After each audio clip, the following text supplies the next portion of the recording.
जो बिहार में दावेदारी कर रहे नीतीश कुमार और जो अन्य सरकार है। बोलिए बोलिए, माइक में लेके बोलिए, माइक में लेके बोलो। अभिशाप है बिहार के लिए, क्या अभिशाप है या फिर वरदान? नहीं, जाति की बात कर रहे हैं कि जाति जनगणना की बात कर रहे हैं? नहीं, बिल्कुल नहीं। अभिशाप क्यों है? किसी भी, पहली बात कि बिहार में जो काम हुआ जातियों की संख्या को गिनने का, वो जनगणना नहीं है, वो सर्वे है। जनगणना कराने का अधिकार राज्य सरकारों को नहीं है, जनगणना केंद्र का मामला है। लेकिन उसको आप सर्वे कहिए या जनगणना कहिए, वो सर्वे यहाँ आया उससे कोई दिक्कत नहीं है। सर्वे में तो वही बात निकल के आई जो सब लोग कह रहे हैं कि समाज का एक बड़ा वर्ग जिसके नाम पर पिछले 30-35 साल में राजनीति की गई, जिनके वोट से लोग सत्ता में बैठे, उनकी स्थिति, उनके बच्चों की स्थिति जो आज से 30 वर्ष पहले थी, कमोबेश वही है। जातीय जनगणना सर्वे का जो राजनीतिक फायदा उठाने की लोग कोशिश कर रहे थे, पिछले 1 साल से हम कह रहे हैं इसका कोई राजनीतिक फायदा नहीं हो सकता है।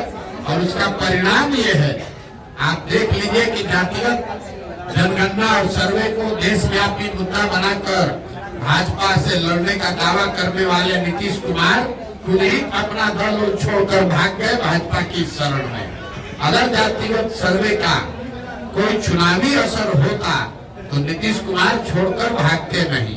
तो ये सीधा दिखाता है, कोई भी सर्वे, कोई भी जनगणना अगर आप करते हैं, समाज के विभिन्न भागों के वर्गों की स्थिति के बारे में अगर सरकार को उसके बारे में बेहतर जानकारी होती है तो उसमें कोई नुकसान नहीं है। लेकिन सिर्फ जानकारी हो जाने मात्र से लोगों की स्थिति नहीं सुधरेगी। ये जनगणना का विषय नहीं है। पूरे देश को मालूम है कि बिहार देश का सबसे गरीब राज्य है। ये जानकारी तो सरकार के पास है, तो उससे क्या यहाँ गरीबी खत्म हो गई? पूरे देश को मालूम है कि बिहार सबसे अशिक्षित और बेरोजगार राज्य है, तो क्या यहाँ उससे शिक्षा की स्थिति सुधर गई? ये तो ऐसे हुआ कि आप पुस्तकालय में, लाइब्रेरी में जाइएगा, आपको सारे किताब रखे हुए, उससे आप ज्ञानी थोड़े ना हो जाइएगा, आपको सही किताब पढ़ना भी पड़ेगा। तो जनगणना से जो स्थिति निकल के आई उससे स्पष्ट है कि बिहार में गरीबी, अशिक्षा, भ्रष्टाचार, भुखमरी बहुत बड़े पैमाने पर है। और जिन वर्गों के नाम पर लालू जी, नीतीश जी ने पिछले 30 वर्ष में राज किया, उन वर्गों के लोगों को इसका कोई लाभ नहीं मिला है। ये बात पहले उनके विरोधी कहते थे। जनगणना कराकर नीतीश कुमार, लालू यादव ने वो कीचड़ अपने आप अपने मुंह पर लपेट लिया, ये स्वीकार कर लिया कि जिन वर्गों के प्रतिनिधित्व की, आवाज की, एम्पावरमेंट की बात कर रहे थे, उन वर्गों को पिछले 30-35 साल में कोई लाभ नहीं मिला। ये जो कहा जा रहा है कि सत्ता में जो लोग बैठे हैं, तो भाई ये बताइए कि अगर जो समाज में अति पिछड़ा है, जो वंचित है, जो मुसलमान है, दलित है, महादलित है, अगर उसको लाभ नहीं मिला तो उसके लाभ का हकमारी किसने किया? जो लोग सत्ता में बैठे हैं उन्होंने तो किया। तो सत्ता में 32 साल से बैठा कौन है? लालू और नीतीश। तो अगर हकमारी हुई तो सबसे बड़ी हकमारी लालू और नीतीश ने की है। इनको किसने रोका है? आज अभी सरकार में थे लालू नीतीश, साथ में किसी अल्पसंख्यक को गृह मंत्री बना देते, उप मुख्यमंत्री बना देते। तो जब सरकार बनी तो मुसलमानों के वोट से आरजेडी जो अपनी राजनीति करती है, उन्होंने मुसलमानों को एक भी विभाग नहीं दिया। अभी राज्यसभा में अपना भेजे हैं एमपी, राज्यसभा में किसी मुसलमान को नहीं भेजा। मुसलमानों को भाजपा का डर दिखाकर वोट लिया, लेकिन उनको प्रतिनिधित्व नहीं दी, भागीदारी नहीं दी। तो किसने हकमारी की? भाई प्रशांत किशोर तो है नहीं, कांग्रेस तो वहाँ है नहीं, सत्ता में है आरजेडी, और मुसलमानों ने वोट दिया है आरजेडी को। और उसके बावजूद अगर आरजेडी आपको हक नहीं दे रही है तो आपका हकमारी वही कर रही है। यही हाल नीतीश कुमार ने किया। 15 साल से अति पिछड़ा दलित, महादलित का वोट लिया, लेकिन कितने अति पिछड़ों को कोई विभाग दिया? कितने अति पिछड़ों को सामाजिक राजनीतिक जगह दी? अपने विभाग में, अपने मंत्रिमंडल में कितने महादलित को जगह दिया है? आप जरा देख लीजिए। उनके अगल बगल बैठने वाले जो लोग हैं वो किस समाज के लोग हैं, वो कितने अति पिछड़ों को बगल में बैठा है।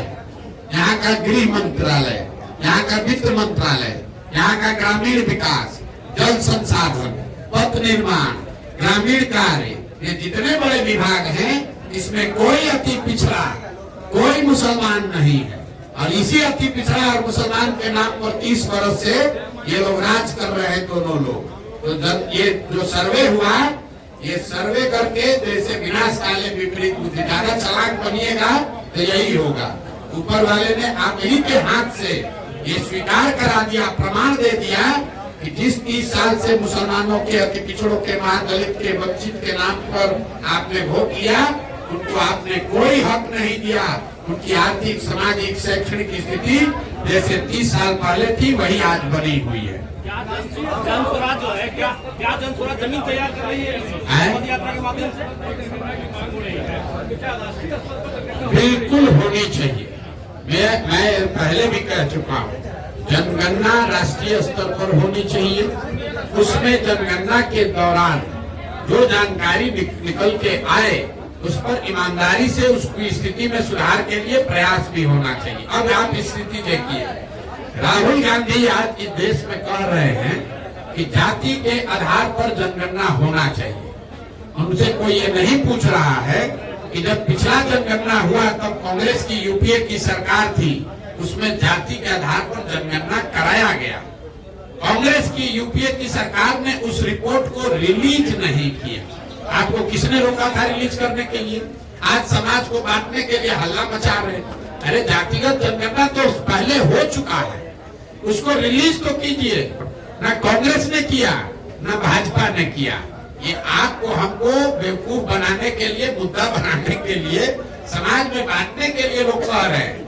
10 बरस यूपीए की सरकार थी, जनगणना हुआ है, उस जनगणना के रिपोर्ट को जारी कर दीजिए। कांग्रेस ने नहीं किया। 10 बरस से अब भाजपा सरकार में है, उन्होंने भी उस रिपोर्ट को जारी नहीं किया। तो किसने रोका है भाई रिपोर्ट जारी? आगे होगा नहीं होगा आप ये सवाल पूछ रहे हैं। जो जनगणना पहले हो गया है उसका आंकड़ा पहले जारी कर दो। कर्नाटक में जातीय जनगणना करा लो, तेलंगाना में जातीय जनगणना करा लो, कब ना लोगों का विश्वास बनेगा। तो कर्नाटक में आपकी सरकार है, आप वहाँ जातीय जनगणना नहीं करा रहे और बिहार में आकर लोगों को अगड़ा पिछड़ा करके बांट रहे। कर्नाटक में कांग्रेस ने वादा किया कि महिलाओं को 3000 रुपया मिलेगा पैसा हर महीना, और बिहार में उनकी अभी सरकार थी, यहाँ पर वृद्धावस्था पेंशन 400 रुपया मिल रहा है। तो आप बताइए, राहुल गांधी अभी इसी इलाके से गए हैं, आप लोगों ने ये पूछा कि आप गरीब की बात कर रहे हैं, तो कर्नाटक का गरीब गरीब है, कर्नाटक की महिला महिला है, कर्नाटक का बेरोजगार बेरोजगार है, और बिहार का बेरोजगार बेरोजगार नहीं है। बिहार का बेरोजगार बेरोजगार नहीं है।